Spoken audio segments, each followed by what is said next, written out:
তিনজন লোক একসঙ্গে যাত্রা করছিলেন। হঠাৎ প্রচণ্ড ঝড় বৃষ্টি শুরু হলো। অতঃপর তারা একটি পাহাড়ের গুহায় আশ্রয় নিয়েছিলেন। কিছুক্ষণ পর পাহাড় থেকে একটি বড় পাথর খসে পড়ে গুহার মুখ বন্ধ করে দিল। তারা গুহার ভেতরে আটকা পড়ে গেল। তখন তারা পরস্পরে বলল, আমাদের উচিত নিজেদের ভালো কাজের কথা স্মরণ করা, যা আমরা শুধুমাত্র মহান আল্লাহ তাআলার সন্তুষ্টির উদ্দেশ্যেই করেছিলাম। সেই সৎকর্মের উসিলায় মহান আল্লাহ তাআলার কাছে আমরা দোয়া করব, হয়তোবা মহান আল্লাহ তাআলা আমাদেরকে এই বিপদ থেকে উদ্ধার করবেন। প্রথম ব্যক্তি বলল, হে আমার আল্লাহ তাআলা, আমার পিতামাতা খুবই বৃদ্ধ ছিলেন এবং আমার সন্তান ছোট ছিল। আমি তাদের ভরণ পোষণের জন্য পশুপালন করতাম। প্রতিদিন সন্ধ্যায় আমি বাড়ি ফিরে পশুদের দুধ দহন করতাম এবং আমার সন্তানদের পূর্বে আমার পিতামাতাকে দুধ পান করাতাম। একদিন আমার দেরি হলো এবং সন্ধ্যার পূর্বে আমি বাড়িতে ফিরতে পারিনি। যখন বাড়িতে ফিরে আসলাম তখন দেখলাম আমার পিতামাতা ঘুমন্ত অবস্থায় রয়েছেন। আমি দুধ দহন করলাম এবং তাদের মাথার কাছে দাঁড়িয়ে রইলাম। আমি তাদের ঘুম ভাঙাতে চাইনি, কারণ তাদের ঘুম ভাঙানো আমি পছন্দ করিনি। আমার সন্তানেরা আমার পায়ের কাছে কান্নাকাটি করছিল, কিন্তু আমি আমার সন্তানদের পূর্বে আমার পিতামাতাকে দুধ পান করাতে চাইলাম। এইভাবে আমি সারা রাত দাঁড়িয়েছিলাম। হে মহান আল্লাহ তাআলা, আপনি জানেন আমি শুধুমাত্র আপনার সন্তুষ্টির জন্যই এটা করেছিলাম। আপনি মেহেরবানি করে পাথরটি সরিয়ে দিন, যাতে আমরা আকাশ দেখতে পারি। মহান আল্লাহ তাআলা তার দোয়া কবুল করেছিলেন এবং পাথর কিছুটা সরিয়ে দিলেন। তারা আকাশ দেখতে পেল। দ্বিতীয় ব্যক্তি বলল, হে আমার আল্লাহ তাআলা, আমার এক চাচাতো বোন ছিল। আমি তাকে খুবই ভালোবাসতাম, যেভাবে একজন পুরুষ একজন নারীকে ভালোবাসে। একদিন আমি তার কাছে গেলাম এবং তাকে খারাপ কাজের প্রস্তাব দিলাম, কিন্তু সে তা প্রত্যাখ্যান করে বলল, তুমি যদি আমাকে 100 দিরহাম দিতে পারো তবে আমি তোমার প্রস্তাবে সম্মত হব। আমি অনেক কষ্ট করে 100 দিরহাম জোগাড় করে তার কাছে গেলাম। যখন আমি খারাপ কাজের জন্য প্রস্তুত হলাম তখন সে বলল, হে আল্লাহ তাআলার বান্দা, আল্লাহকে ভয় করো, অন্যায়ভাবে আমার সতীত্ব নষ্ট করো না। তার এই কথা শুনে আমি লজ্জা পেলাম এবং সেখান থেকে চলে আসলাম। হে আমার আল্লাহ তাআলা, আপনি জানেন আমি শুধুমাত্র আপনার সন্তুষ্টির জন্যই এটা করেছিলাম। আপনি এই পাথরটিকে সরিয়ে দিন। মহান আল্লাহ তাআলা তার দোয়া কবুল করেছিলেন এবং পাথরটিকে আরও কিছুটা সরিয়ে দিলেন। এবার তৃতীয় ব্যক্তি বলল, হে মহান আল্লাহ তাআলা, আমি একবার একজন শ্রমিককে এক ফারাক গমের বিনিময়ে কাজে নিয়োগ করেছিলাম। সে তার কাজ শেষ করার পর পারিশ্রমিক চাইল। আমি তাকে পারিশ্রমিক দিতে গেলাম, কিন্তু কোনো কারণে পারিশ্রমিক না নিয়েই সে চলে গেল। সেই গম দিয়ে আমি কৃষি কাজ করতে শুরু করলাম এবং এই কৃষিকাজের মাধ্যমে অনেক গরু ক্রয় করেছিলাম। কিছুদিন পর সেই শ্রমিক আবারও আমার কাছে উপস্থিত হয়ে বলল, আল্লাহ তাআলাকে ভয় করো এবং আমার পারিশ্রমিক দাও। আমি তাকে বললাম, এই সমস্ত গরু তোমার। সে বলল, মহান আল্লাহ তাআলাকে ভয় করো, আমার সঙ্গে ঠাট্টা করো না। আমি বললাম, আমি ঠাট্টা করছি না, এই সমস্ত কিছুই তোমার। তখন উক্ত শ্রমিক সমস্ত গরু নিয়ে গেল। হে মহান আল্লাহ তাআলা, আপনি জানেন আমি শুধুমাত্র আপনার সন্তুষ্টির জন্যই এটা করেছিলাম। মহান আল্লাহ তাআলা তার দোয়াও কবুল করেছিলেন এবং পাথরটিকে সম্পূর্ণভাবে সরিয়ে দিলেন। তারা সবাই গুহা থেকে বের হয়ে আসতে সক্ষম হল। সহিহ বুখারী হাদিস নাম্বার 2272, সহিহ মুসলিম হাদিস নাম্বার 2743।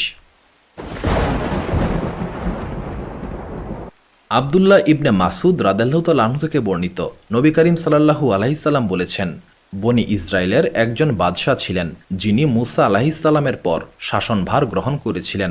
এক রাতে তিনি বাইতুল মুকাদ্দাসে সলাত আদায় করছিলেন। চাঁদের আলোয় উদ্ভাসিত সেই রাতে তিনি তার অতীত জীবনের ঘটনা স্মরণ করছিলেন। গভীর চিন্তায় নিমগ্ন হয়ে তিনি উপলব্ধি করেছিলেন যে এই রাজত্ব, এই ক্ষমতা, এই সমস্ত কিছুই একদিন বিলীন হয়ে যাবে। তার অন্তর উদ্বেগে কেঁপে উঠল। অবশেষে তিনি সিদ্ধান্ত নিলেন, এই জগতের জৌলুস তাকে আর আটকে রাখতে পারবে না। এক নির্জন রাতে কাউকে কিছু না জানিয়ে তিনি সিংহাসন ছেড়ে অজানার উদ্দেশ্যে যাত্রা শুরু করলেন। পথ চলতে চলতে তিনি এক সমুদ্রের তীরে এসে উপস্থিত হলেন। সেখানে দেখলেন একদল শ্রমিক ইট তৈরি করছে। তিনি শ্রমিকদের বললেন, তোমরা কিভাবে জীবিকা নির্বাহ করো? শ্রমিকরা সেই বাদশাকে বলল, কিভাবে তারা পরিশ্রমের মাধ্যমে অর্থ উপার্জন করে। বাদশাহ তখন শ্রমিকদের দলে যোগ দিলেন। তিনি পরিশ্রম করতে লাগলেন। কষ্টার্জিত উপার্জন দিয়ে আহার করতেন এবং বাকি অংশ দান করে দিতেন। যখন সলাতের সময় হতো তখন তিনি সলাতে মগ্ন হয়ে যেতেন। একসময় শ্রমিকেরা এই ব্যতিক্রমী মানুষটির কথা তাদের মালিকের কাছে বলে দিল। মালিক বিস্মিত হয়ে ভাবলেন, এই শ্রমিক আসলে কে? তখন তিনি বাদশাকে সংবাদ দিলেন, কিন্তু 3 বার সংবাদ পাঠানো হলেও বাদশাহ মালিকের কাছে যেতে রাজি হন নাই। অবশেষে মালিক নিজেই তাকে দেখতে গেলেন। বাদশাহ যখন দেখলেন কেউ তার সন্ধান করছে, তখন তিনি পালিয়ে গেলেন, কিন্তু মালিক তার পিছু নিলেন এবং অবশেষে তাকে ধরতে সক্ষম হলেন। মালিক বললেন, হে জনাব, আমি শুধু আপনার সঙ্গে কথা বলতে চাই। বাদশাহ থামলেন এবং ধীরে ধীরে নিজের সমস্ত কাহিনী বললেন। আমি অমুক রাজ্যের বাদশাহ ছিলাম, কিন্তু এক রাতে আমি উপলব্ধি করলাম এই রাজ্য, এই ক্ষমতা, এই সমস্ত কিছুই ক্ষণস্থায়ী। এইগুলি আমাকে আমার প্রকৃত উদ্দেশ্য থেকে দূরে সরিয়ে দিয়েছে। আমি বুঝতে পেরেছি আমার আসল কর্তব্য হচ্ছে আমার রবের ইবাদত করা। তাই আমি সমস্ত কিছু ছেড়ে চলে এসেছি, যেন আমি মহান আল্লাহ তাআলার জন্য আমার জীবন উৎসর্গ করতে পারি। মালিক বিস্মিত হয়ে বলল, আপনি যদি আল্লাহ তাআলার জন্য সিংহাসন ছাড়তে পারেন, তবে আমি কেন পারব না? এরপর সেই মালিক বাদশাহকে অনুসরণ করলেন। এরপর তারা 2 জন একসঙ্গে আল্লাহ তাআলার ইবাদতে মগ্ন হয়ে গেলেন। তারা মহান আল্লাহ তাআলার কাছে এই প্রার্থনা করলেন, হে আমাদের রব, আমাদের মৃত্যু যেন একসঙ্গেই হয়। অবশেষে তাদের দোয়া কবুল হলো। তারা একসঙ্গে এই দুনিয়া থেকে বিদায় নিলেন এবং তাদের কবর মিশরের রুমাইলা নামক স্থানে পাশাপাশি রয়েছে। আবদুল্লাহ রাদিয়াল্লাহু তাআলা আনহু বললেন, আমি যদি মিশরের রুমাইলায় থাকতাম, তবে নবী করিম সাল্লাল্লাহু আলাইহি সাল্লাম যে বর্ণনা দিয়েছেন সেই অনুযায়ী আমি তাদের কবর দেখিয়ে দিতে পারতাম। আল বাহারুজ জাক্ষার, হাদিস নাম্বার 3689। আল মুজামুল কবির, হাদিস নাম্বার 10370। একদিন নবী করিম সাল্লাল্লাহু আলাইহি সাল্লাম এক বেদুইনের ঘরে মেহমান হলেন। বেদুইন তাকে সম্মান জানালেন এবং নবী করিম সাল্লাল্লাহু আলাইহি সাল্লামের প্রতি শ্রদ্ধা প্রকাশ করলেন। তখন নবী করিম সাল্লাল্লাহু আলাইহি সাল্লাম বেদুইনকে বললেন, হে বেদুইন, তোমার ইচ্ছা প্রকাশ করো, আমি তোমাকে উপহার দেব। বেদুইন বললেন, হে আল্লাহ তাআলার রাসূল, যাতায়াতের জন্য আমাকে একটি উট এবং আমার পরিবারের জন্য একটি দুগ্ধবতী ছাগল চাই। বেদুইন পরপর 2 বার এই উপহার চাইলেন। তখন নবী করিম সাল্লাল্লাহু আলাইহি সাল্লাম বললেন, তুমি চাইলে বনি ইসরায়েলের ওই বৃদ্ধার মতোই হতে পারতে। সাহাবীরা কৌতূহলী হয়ে উঠলেন। তারা বললেন, হে আল্লাহর রাসূল সাল্লাল্লাহু আলাইহি সাল্লাম, বনি ইসরায়েলের ওই বৃদ্ধার ব্যাপারে আমরা জানতে চাই। তখন নবী করিম সাল্লাল্লাহু আলাইহি সাল্লাম সাহাবীদের বললেন, একবার মূসা আলাইহিস সালাম বনি ইসরায়েলীদেরকে নিয়ে যাত্রা করেছিলেন, কিন্তু তিনি পথ হারিয়ে ফেললেন। তখন বনি ইসরায়েলের আলেমগণ মূসা আলাইহিস সালামকে বললেন, আমরা শুনেছি ইউসুফ আলাইহিস সালাম আমাদের থেকে প্রতিশ্রুতি নিয়েছিলেন যে আমরা যেন তার দেহটাকে আমাদের সঙ্গে নিয়ে যাই। মূসা আলাইহিস সালাম বললেন, তোমাদের মধ্যে কে জানে ইউসুফ আলাইহিস সালামের কবর কোথায়? সবাই বলল, বনি ইসরায়েলের একজন বৃদ্ধা এই ব্যাপারে অবগত রয়েছেন। মূসা আলাইহিস সালাম বৃদ্ধাকে বললেন, আমাকে ইউসুফ আলাইহিস সালামের কবর দেখিয়ে দাও। বৃদ্ধা বলল, আল্লাহ তাআলার কসম, আমি তোমাকে তার কবর দেখাবো না যতক্ষণ না পর্যন্ত তুমি আমাকে জান্নাতে তোমার সঙ্গী হওয়ার প্রতিশ্রুতি দাও। মূসা আলাইহিস সালাম কি করবেন বুঝতে পারছিলেন না, কারণ জান্নাতের মালিক একমাত্র মহান আল্লাহ তাআলা। কিন্তু মহান আল্লাহ তাআলার পক্ষ থেকে বলা হলো, হে মূসা, বৃদ্ধার দাবি কবুল করুন। মূসা আলাইহিস সালাম তখন বৃদ্ধার দাবি কবুল করে নিলেন। অতপর বৃদ্ধা মূসা আলাইহিস সালামকে একটি জলাশয়ের কাছে নিয়ে গেলেন। তিনি বললেন, পানির নিচে ইউসুফ আলাইহিস সালামের দেহ রয়েছে। লোকেরা পানি সরিয়ে ফেলল। এরপর বৃদ্ধা বললেন, এখন মাটি খনন করতে হবে। মাটি খনন করার পর ইউসুফ আলাইহিস সালামের দেহ পাওয়া গেল। যখন ইউসুফ আলাইহিস সালামের দেহ তুলে নেওয়া হলো, তখন মহান আল্লাহ তাআলার অসীম কুদরতে পথ এমন আলোকিত হয়ে গিয়েছিল যে যেন তারা দিনের বেলায় যাত্রা করছিল। সুবহানাল্লাহ। এই ঘটনা আমাদের শিক্ষা দেয়, বৃদ্ধা পার্থিব জীবনের সুখ বা সম্পদ চাননি। তিনি জান্নাতের উচ্চতম মর্যাদা চেয়েছিলেন। তিনি জান্নাতের উচ্চতম স্থানে আরোহণ করতে চেয়েছিলেন। এটা আমাদের শেখায় আমাদের চিন্তা আখিরাত কেন্দ্রিক হওয়া উচিত। মূসা আলাইহিস সালাম প্রথমে বৃদ্ধার শর্ত পছন্দ না করলেও মহান আল্লাহ তাআলার আদেশে তা মেনে নিয়েছিলেন। বৃদ্ধার কাহিনী আমাদের এটা শেখায় যে মহান আল্লাহ তাআলার ইচ্ছার কাছে সমর্পণ করা উচিত। এই ঘটনাটি মুস্তাদরাক হাকিম গ্রন্থে বর্ণিত হয়েছে, হাদিস নাম্বার 4088। বনি ইসরায়েলের খুব বড় একজন আলেম ছিলেন। তিনি খুব জ্ঞানী, ধার্মিক এবং নিষ্ঠাবান ছিলেন। তিনি তার স্ত্রীকে অত্যন্ত ভালোবাসতেন এবং তার প্রতি গভীরভাবে আসক্ত ছিলেন। দুর্ভাগ্যবশত একদিন তার স্ত্রী ইন্তেকাল করলেন। এই ঘটনায় বনি ইসরায়েলি আলেম এতটাই মর্মাহত হয়েছিলেন যে তিনি শোকে সম্পূর্ণরূপে ভেঙে পড়েছিলেন। তিনি ঘরের দরজা বন্ধ করে একাকী থাকতে শুরু করেন। কেউ তার সঙ্গে দেখা করতে পারত না। কেউ তার কাছে আসার চেষ্টা করলেও তিনি দেখা দিতেন না। এভাবেই তিনি শোকে নিমজ্জিত হয়ে পড়েছিলেন। এক নারী আলেমের এই অবস্থা সম্পর্কে জানতে পারেন। তিনি বললেন, আমি যে কোনোভাবেই হোক আলেমকে এই অবস্থা থেকে মুক্ত করে আনব। তিনি আলেমের বাড়িতে গিয়ে বললেন, আমার খুব একটি জরুরি মাসালা জানার আছে, যার সমাধান কেবলমাত্র এই আলেমই দিতে পারবেন। আমি এই মাসালার ব্যাপারে তার মুখ থেকে সরাসরি জানতে চাই। যখন লোকেরা চলে গেল তখনও সেই মহিলা দরজার সামনে দাঁড়িয়েছিল এবং বলল, আমি এখান থেকে যাব না, আমাকে উক্ত আলেমের সঙ্গে দেখা করতেই হবে। অবশেষে উক্ত আলেমকে একজন সংবাদ দিলেন, দরজার বাইরে একজন মহিলা এসেছেন, যিনি আপনার কাছে একটি গুরুত্বপূর্ণ মাসালার সমাধান জানতে চান। তিনি বলেছেন, কেবল আপনার মুখ থেকেই তিনি উত্তর শুনতে চান এবং কোনোভাবেই ফিরে যাবেন না। আলেম বললেন, তাকে ভেতরে আসতে দাও। নারী ভেতরে প্রবেশ করে বললেন, আপনার কাছে একটি ফতোয়া জানতে এসেছি। আলেম বললেন, বলুন কি জানতে চান? মহিলা বললেন, আমি আমার এক প্রতিবেশীর নিকট থেকে কিছু গয়না ধার নিয়েছিলাম। আমি অনেকদিন তা ব্যবহার করেছি। এখন আমার প্রতিবেশী তার গয়না ফেরত চায়। এখন আপনি বলুন, আমার কি এই গয়না ফেরত দেওয়া উচিত? আলেম বললেন, অবশ্যই, মহান আল্লাহ তাআলার কসম, আপনাকে অবশ্যই তা ফিরিয়ে দিতে হবে। নারী বললেন, কিন্তু এটা তো আমি অনেকদিন যাবৎ ব্যবহার করেছি। আলেম বললেন, গয়নার মালিক আপনাকে এটা কিছু দিনের জন্য ধার দিয়েছিলেন, এখন তাকে ফিরিয়ে দিতে হবে। তখন মহিলা বললেন, মহান আল্লাহ তাআলা আপনাকে রহম করুক। তবে কি আপনি এমন কিছু নিয়ে শোক করছেন যা মহান আল্লাহ তাআলা আপনাকে কিছু সময়ের জন্য দান করেছিলেন, এখন তিনি সেটা আবার ফিরিয়ে নিয়েছেন, অথচ এর প্রকৃত মালিক তিনি? এই কথাগুলি শুনে আলেম হঠাৎ করেই নিজের অবস্থার গভীরতা বুঝতে পারলেন। তার চেতনা ফেরত আসলো।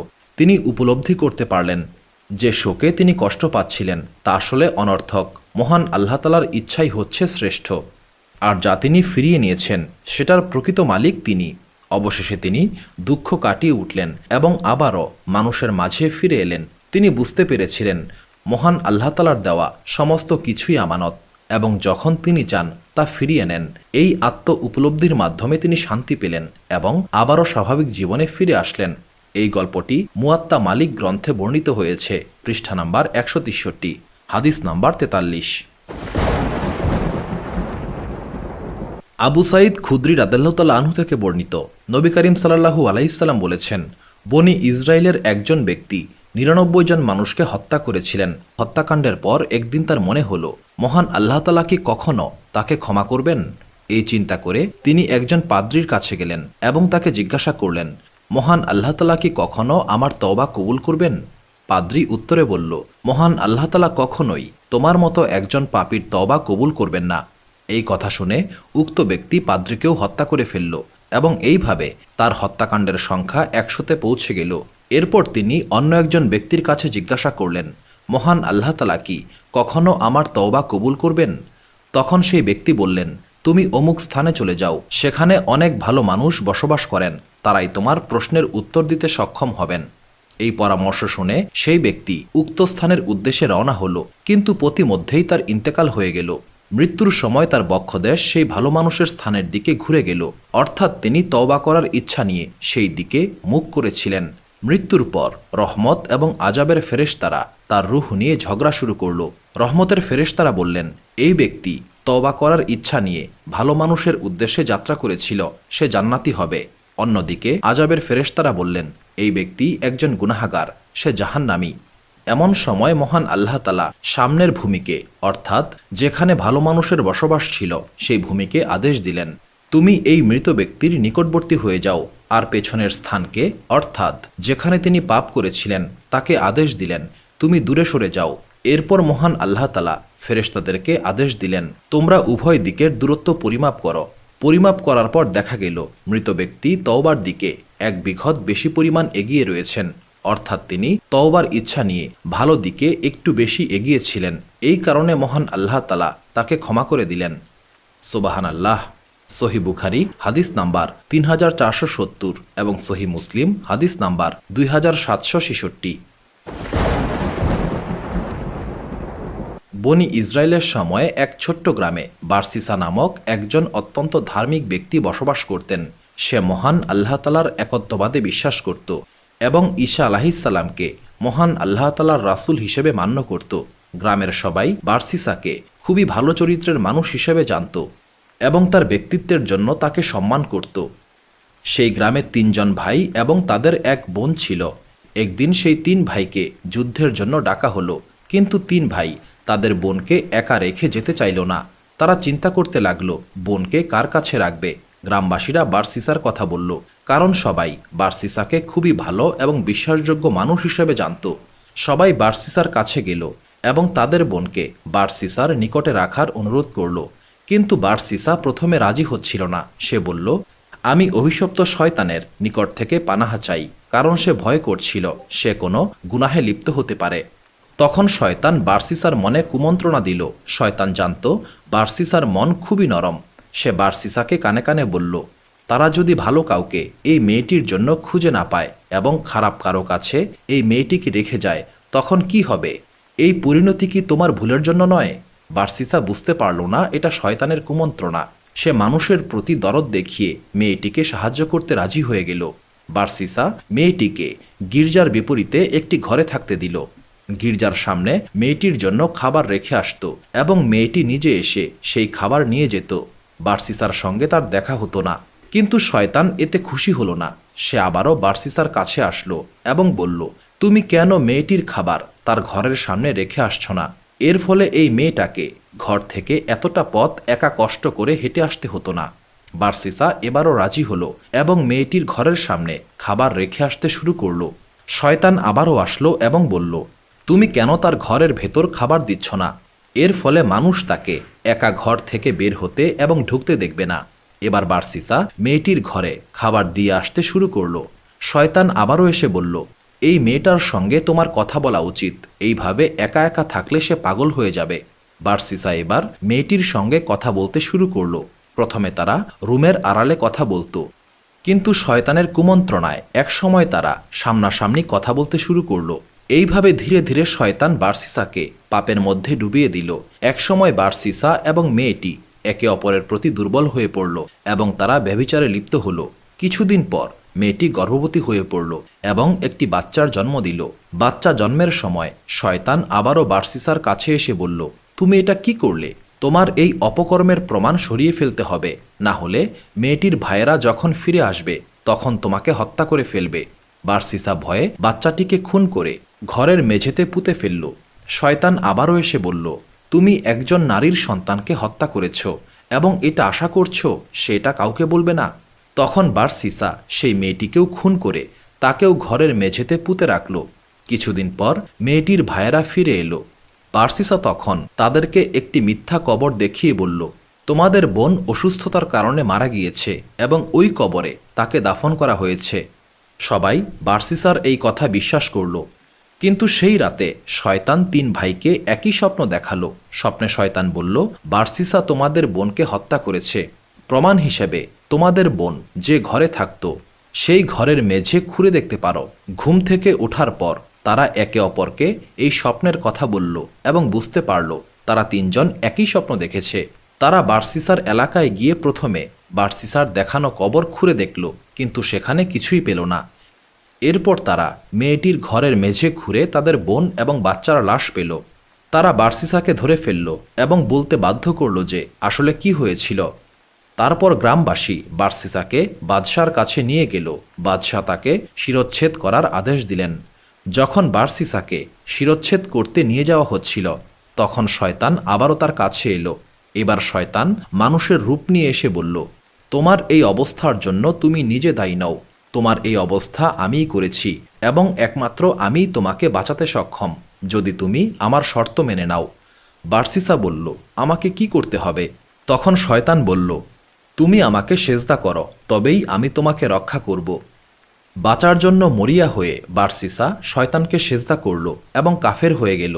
সেজদা করার সঙ্গে সঙ্গে শয়তান বারসিসাকে বলল, এখন আমি তোমার থেকে মুক্ত। আমি মহান আল্লাহ তাআলাকে ভয় করি, যিনি বিশ্বজগতের প্রতিপালক। এই কথা বলে শয়তান সেখান থেকে পালিয়ে গেল এবং বারসিসার শিরচ্ছেদ করা হলো। কিয়ামতের দিন যখন বারসিসাকে জীবিত করা হবে তখন সে শয়তানকে সিজদা করতে করতে উঠে দাঁড়াবে। এই গল্প থেকে আমরা শিখতে পারি শয়তান সব সময় আমাদের পথভ্রষ্ট করার চেষ্টা করে থাকে। সে আমাদের কাছে ভালো কাজের ছদ্মবেশে আসে, কিন্তু আসলে তার উদ্দেশ্য থাকে আমাদেরকে পাপের দিকে ঠেলে দেওয়া। মহান আল্লাহ তাআলা বলেন, শয়তান মানুষকে বলে কুফরি করো, অতপর যখন সে কুফরি করে তখন শয়তান বলে আমি তোমার থেকে মুক্ত, আমি বিশ্ব জগতের প্রতিপালককে ভয় করি। সূরা হাশর আয়াত 16। এই গল্প আমাদের শেখায় শয়তানের কুমন্ত্রণা থেকে সতর্ক থাকতে হবে এবং সব সময় মহান আল্লাহ তাআলার কাছে আশ্রয় প্রার্থনা করতে হবে। শয়তান আমাদের সবচেয়ে বড় শত্রু এবং সে আমাদের ধ্বংস করার চেষ্টা করে। তাই আমাদের উচিত মহান আল্লাহ তাআলার আদেশ মেনে চলা এবং শয়তানের ফাঁদে পা না দেওয়া। সুপ্রিয় দর্শক মণ্ডলী, প্রতিদিন নতুন নতুন ভিডিও পেতে আমাদের চ্যানেলটি অবশ্যই সাবস্ক্রাইব করুন এবং পাশে থাকা বেল আইকনটি প্রেস করতে অবশ্যই ভুলবেন না এবং সেই সাথে আপনার যে কোনো মতামত আমাদের জানাতে আমাদের ভিডিওতে অবশ্যই কমেন্ট করুন। আশা করি আপনারা সবাই ভালো থাকবেন এবং সুস্থ থাকবেন। আসসালামু আলাইকুম।